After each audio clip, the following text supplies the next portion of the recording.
Have you ever stopped to think about how many systems that you rely on every day without fully understanding how they even work? Like you get up in the morning and you open your garage door, or you go to the store and you scan a barcode. You use GPS to get yourself somewhere. These are all complex mechanisms and processes that are working behind the scene. And most people use them every day, but we don't really know how they work. But engineers and technical professionals must be able to explain how they work clearly and accurately. And this week, we will focus on three important communication skills to help them do that. First, we'll discuss how to describe the components of a mechanism. Second, we will examine how these components work together in a process using a sequence of steps. And third, we will explore how technical visuals help improve understanding and make complex information easier to communicate. Then I'll briefly review this week's assignments, explain how all three of these topics come together in your work. Let's begin with Chapter 5, the description of a mechanism. A mechanism description focuses on the components that make up the system.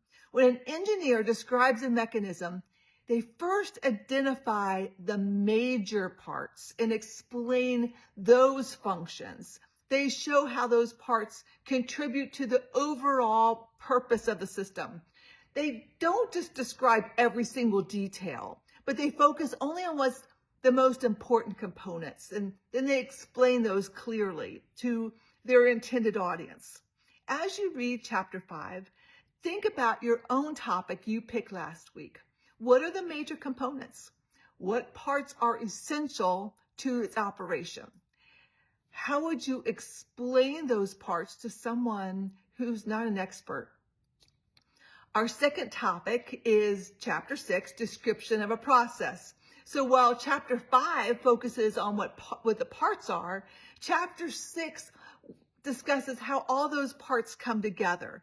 The process description explains how the system operates through logical steps. Technical communicators must organize information carefully so readers can understand how one step leads to the next. A strong process description does more than just list the steps, but it talks about what components are involved and then why each step matters. Effective transitions help readers sequence through the steps and understand how they all work together. Again, as you're reading, consider your chosen mechanism and how it moves from start to finish. What initiates the process? What happens next? How do the components interact? Finally, our third topic is Chapter 17, which is technical visuals. Today, probably more than any time in history, people rely on visuals to understand information quickly. From social media and websites to engineering reports and technical manuals, visuals help audiences process information faster and more effectively than text alone. Effective technical visuals do more than look attractive. They clarify those relationships simply and help readers understand information that might be difficult for them to understand through just words alone.